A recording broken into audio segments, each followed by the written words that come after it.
On average, intelligent people have genetically better mental and physical health, and intelligence is the big predictor of socioeconomic status. What? Intelligence is the biggest predictor of social economic status. Where the what? The wealth of your father, the wealth of your family is the biggest predictor of economics. What an insane statement. How do you even come to that conclusion? Think about it. Okay, aristocracy came from the Norman invasion of England. The people who became aristocrats were the top knights of that army. So just good warriors, leaders of armies. That doesn't make them the most intelligent. That means they were the most capable, physical, strong person, right? It doesn't mean that they were the smart person. That wasn't the person sitting reading the books. It was the person out fighting. So the original person who collected the wealth, which was the knights, who basically, when they took over, they were given land. They were given the land because they were mighty warriors. They weren't given it because they could do times tables in their heads really quickly. And so they passed it down to their families. What reason would being a great warrior lead your children to be smarter? Perhaps you could say because obviously they had more education, they had education, but that wasn't a fact of them being inherently smarter. It's the fact that they had access to education. Right? With the end of the British seaside holiday, so many of the businesses, so many of the intelligent people left places like Clacton, turning it not only into one of Britain's poorest towns, but one of its most unhealthy as well. If you look at who's queuing in the chemist, it's people who are obviously very obese. Of course, they're ill. I'm not doing this. This isn't like there's some poverty porn. This is genuinely poignant. The people here aren't just elderly. It's genuinely poignant. They're ill and elderly. And that's a fundamental difference. You can be elderly and be quite healthy and then just suddenly die. If you're selecting against... Poor lady, she was just fucking chilling on her phone and she got the dramatic music thrown over her. Goddamn. If you're selecting against intelligence and you're selecting against impulse control...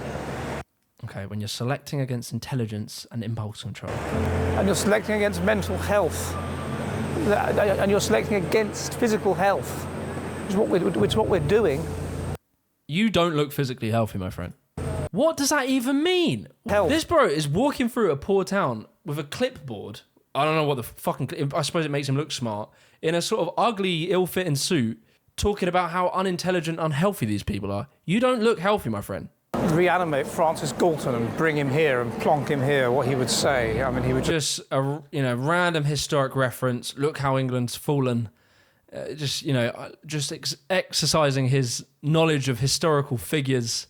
Oh, just what if you took Francis Fulham and put him here? What would he say? Just say, I told you, I did tell you, I was very, very clear in some detail. I wrote a number of books on this, and you did not listen to me, did you? If a farmer does anything other than only breed the best of its animals, then the strain degenerates, and does so extremely quickly, both physically and mentally. What the fucking eugenics is this man talking about? And you didn't listen to me. You just said I was evil, eugenicist, evil. Even you people at Oxford University. He literally just admitted, he just said about eugenics. Well, this is what you get. Oh, God, I hate this person. What's the worst is, he looks unhealthy. Like, if he's going to walk around talking about health, the guy is pale white and just looks gaunt. He doesn't look good. I mean, gaunt in his eyes. And he's got a little bit of, fucking extra meat on the bones. He's not looking fucking fantastic himself. And I don't give a shit. But if you're going to walk around a town pointing out how ugly fat people are and poor people are, talking about how bad breeding, and you allowed bad breeding to create this, his belief, I'm guessing, is this has nothing to do with poverty and inequality. It has everything to do with bad breeding. What insane. It's got 100k views and only 78 dislikes. You know what? I want to give him a dislike. Fuck this guy. And this is Mark from Peep Show speaking out loud. He's so fucking right. That is Mark from Peep Show just walking around going, this is what happens, Jeremy. This is what happens when we allow the poor to breed. When a farmer doesn't look after his cows, the weak will spread like wildfire, Jeremy. It's like how when the Romans left England... Oh, shut up. Within 1 minute, this bro has said I'm exaggerating. This boy has said about 3 different historical figures. Oh, it was when the Romans, when Francis Fulham, when it's just throwing out fucking garbage, historical references to people that once said something, walking around a shitty English town, clearly underfunded, and he's just walking around with sad music with a clipboard, just pointing out how genetics are bad here. It is like stepping back in time. Look at this, butcher's shop. Butcher's shop, only butchers, not supermarket, run by British people. There's things here... Do you even know that? What do you mean by British people, firstly? But do you even know? You've just seen a butcher and a white dude and went, run by British people. What if the owner is like Asian? You have literally no idea. This guy is just walking around making his point on, just pointing at things, that vaguely fits my worldview. I haven't been to a Wimpy since 1988 because there are no Wimpies, and there's a Wimpy here. It's extraordinary. What's your point there? Somebody hasn't read the whole No. Little interactions like that you can only get in a mono-ethnic society, right? This guy just said, I am so glad I found this video because this is fucking insanity. A guy just said something to him. So he's walking down the street and a random person has had a very small conversation. And he says, little interactions like that are only available in mono-ethnic societies. What the fuck are you talking about? Have you literally... The amount of times I've had small talk with people of different races. What the fuck are you talking about? This man is just detached from the world. That's England. That's what we're... That's England. That's what it's about. That's what it's about. Is just looking to a guy and going, oh, the highway code. That's England. That's England. That's the England I know and love. What are you fucking talking about? Losing. That's what We're losing that. We're losing that, apparently. He's filming me. All white people. Okay. What point does he make here? Right. Just think about this. So he's walked past white people and they're like poor people. And they're all saying, fuck off, mate. After he's had a little small interaction, they're all saying, fuck off, mate. What's his synopsis here? Because he just talked about how you can only have nice small talk in a mono-ethnic society. There is a definite downside to the obituary of Britain, which this town seems to be. And that is, of course, that word, the chav. What people in my The chav, interesting. So now it's only good. So mono-ethnicity is great because we can have small talk. But white chavs exist that are white. And somehow I still think that we need a mono-ethnic society. Like, what do you mean? Like, chavs are like just a literal clear example that your attitude, that you don't just have loads of white people and everyone gets on, holds hands. You then have chavs which come out of inequality and poverty. They exist in that same world. But then that breaks his narrative. Wild. Really quite relaxing about being here. Really quite familiar about being here. Everybody and everything is familiar. It's redolent of going back in time over 30 years to sort of childhood holidays in Charmouth. So he likes this place now after his little interaction with chavs. He likes it. This is pure quintessential Britain. Yeah, well, I don't want to go into it too much. I've just lost my wife. So. Oh, no. Oh, sorry about that. Oh, dear. Oh, dear. What a compassionate man. Oh, dear. Oh, no. Sorry about that. Doesn't even vaguely engage these people. So he's Mr. Big Man when he's walking around with his clipboard talking about mono-ethnic society. But as soon as he talks to anyone, he doesn't give any opinion to them. The stuff he'll say off camera, presumably, he doesn't seem to be jumping to say in front of them. While some residents were clearly enjoying their inactivity in Clacton, I went to the local job centre to talk to some locals that were really struggling to get by. And there's fights as well at the food banks. We see fights all the time. What would you normally cook for dinner before? Anything, pastas, shepherd's pies, everything. Just literally beans on toast some nights, as long as the babies have eaten. My little girl's gone without. I don't really bother about myself, obviously I'm under one. But my little girl, she's had to go without just to feed the baby. Do you smoke? No. Every now and then. Yeah, if I can afford it, then yeah, I can. But if not, then so what have you before you take it? You're both unemployed. Yeah, I'm a full-time carer for my daughter. Yeah. So are you? Sorry, I'm asking. Are you applying for work in? When my girls go into full-time schooling, I'm going back to care work. Okay. But until they go into full-time schooling, I can't go into work. And due to mental health issues and physical health issues, I can't. What's the mental health issue you have? Just depression, anxiety, paranoia, bereavements at the moment. I've got ulcers, just come out from hospital, literally nearly died. Oh my God. Reversed ulcer. Just all sorts of things, believe me. It's just a manner of all sorts of things, and honestly, That's a single mother with 2 children on benefits, claiming anxiety, depression.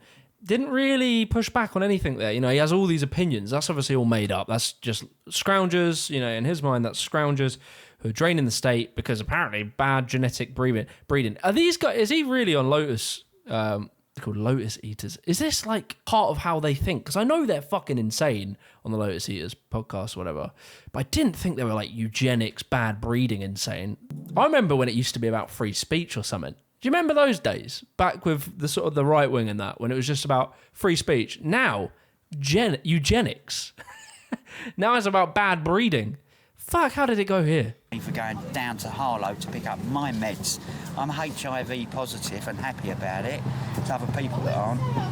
But why are you happy to be HIV positive? I'm not. I'm sorry, I didn't hear. I must have heard what you said. I'm HIV positive. It's other people that aren't. All right, They're okay. not happy, not me. All right, okay. And this lot It was a joke. He doesn't understand jokes. Jokes, not in his world, my friend. have just sanctioned me £250 because I didn't come to an appointment. I also had an appointment with a consultant in Harlow because there's no sexual health in Clacton. So I had to go and pick them up. Right, okay. And they said that's not a valid excuse. So they sanctioned me £250, left me £84 to live on. For how long? 2-3 weeks. Oh, God, okay. And now they're not willing to help me at all. What did you used to do before you were out of work? I used to write systems for engineers. Right. I used to be a programmer. So So that's going to be confusing in his mind because that's a high-skilled middle-class job. So where did it all go wrong? I thought it had something to do with breeding.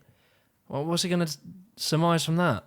what went wrong? I got HIV and my father, who owned the company, was a homophobe. Okay. And I'm not gay. I'm as straight as they come and I caught it from a woman. So what does he deduct from that? He makes no comment. He says nothing. All of his interviews have not, every interview almost has sort of challenged his view in a way, and he doesn't really deduct anything from it. That's a straight man who got HIV, who was a skilled engineer, or wrote systems for engineers, middle class, who has ended up now ill and having to be on benefits. In his mind, this doesn't work. These things can't exist because people on benefits are just lazy scroungers, right? You hear about this thing on TV about people that need food banks or are on universal credit, but you don't actually expect to ever actually meet people that use food banks or are on universal credit, and I just have. And one of the things he said was he lives off microwave meals. Microwave, this incredibly highly, this is peak breeding apparently. Microwave, my friend, microwave. And it strikes me that is rather more expensive, I imagine, than just cutting up some potatoes and cooking them with a bit of What?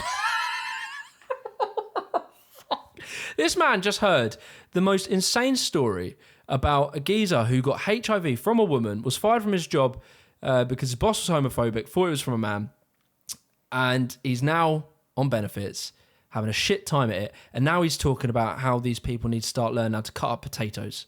This is the thing, right? He's looking at poverty, he's looking at poor areas, and then looking at their culture and the way they live and the things they do and the decisions they make, and saying that's bad. We all know, and this is the thing, don't confuse it with people like me who are probably more centre-left, that we don't understand that people who live in very poor working class conditions or underclass conditions, that we don't understand that their way of living, their decisions that they make is not great. But it comes from a culture that's created by being pushed into poverty. That's where it comes from. The bad culture grows not from genetics, as this fucking guy thinks it is. It's from the fact that they're put into shitty scenarios through the way our economic system works. These are like the people getting the short straw. It's like, I don't know how he believes what he's saying. It's just outrageous. What I'm saying is we understand that crime and drugs and bad diet and stuff, these are all bad things. We agree on that, but we believe it comes from a different place. We believe it comes from economic inequality. Like back in the Victorian era, people were poor and destitute. Most of society, most of the working class were living in squalor in the Victorian era. Absolute squalor. They were getting disease-ridden. And you're telling me all of that working class, they deserved it because of bad breeding. No, what happened was that post-World War II, we started to have a big labour movement and we put more funding into creating social housing, benefits, better education, etc. And that raised people out of poverty. And then you got a more developed middle class. That middle class grew and grew and grew and grew.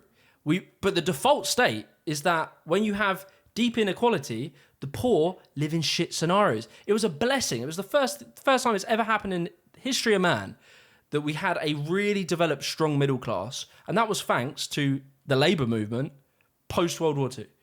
It changed the way the world works. And so you actually had some meritocracy where people could, from working class backgrounds, raise their status in society and get themselves out of these scenarios. It was fucking amazing. One thing that occurred to me was how friendly the couple, the mum and the daughter. How friendly. You can't believe that these povos are possibly nice people, just in bad scenarios. Can't believe that. In front of the job centre were. They were extremely, particularly the mother, they were extremely laid back. They asked no questions. It must be all the weed they're smoking, all the drugs they're smoking that makes them so laid back, right? Like in Oxford yesterday, whenever we wanted to film anybody, they were suspicious. They wanted to know what your channel was. They wanted to know who you were, what you were up to. They're just completely trusting, which is a correlate of something I've researched, negative correlate, actually. Oh, here we go. They're nice. So he's gone to a poor town and thought, wow, these people are nice. And he went to a rich town, Oxford, which he realised the people in Oxford were more suspicious. And he was like, he's just sat there going, yeah, they were really nice. And that's because of bad breeding, because basically people who are more trusting become poor. And actually it's better that rich people are more suspicious and rude because breeding. Literally his worldview is 1800s Britain, which just look at what 1800s Britain was. Deep wealth, inequality and deep wealth divides. You had more poor people living in slums, getting diseases. And his attitude is from that era. I wonder how he conceives of post-war Britain and the growth of the middle class. Because it really throws out a lot, and the Labour movement and what the Labour movement ended up resulting in. I'm not saying the Labour Party are brilliant or something, but the Labour movement, the workers' rights movement and how it got more political power and what that led to. The biggest economic growth we've ever seen was post-World War II. And that came from labour movements getting more power and demanding better rights for poorer people, and therefore their lives became a little bit better. And then once they had that little foot up, when they weren't living in fucking deep poverty, worrying about getting cholera from drinking their water, they somehow went and did, went out and made businesses and worked hard and done all the things that we all, me and you, agree on. I want a meritocracy. I'm not one of these people that want everyone to not work hard and do nothing.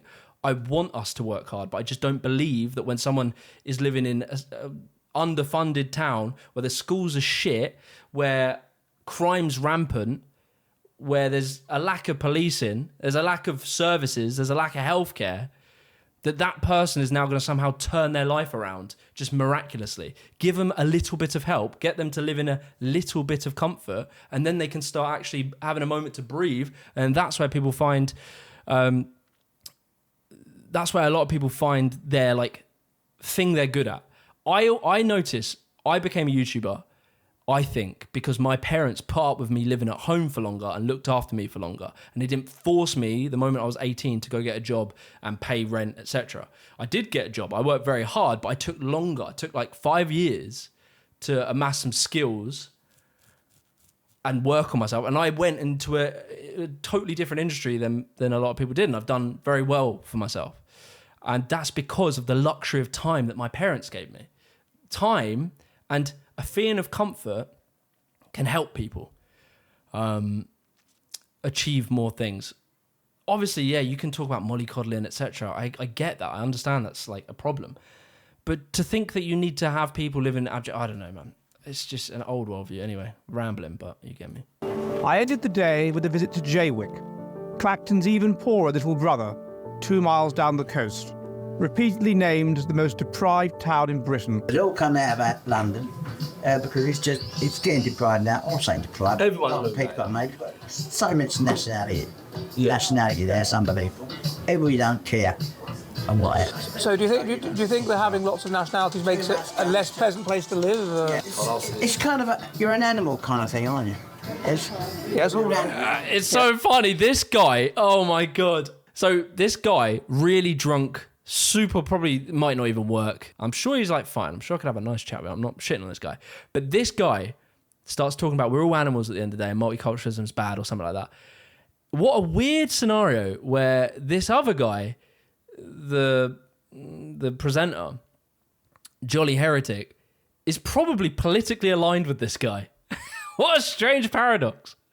These guys, he's probably now like, fuck, wait, is this the type of people that think how I think?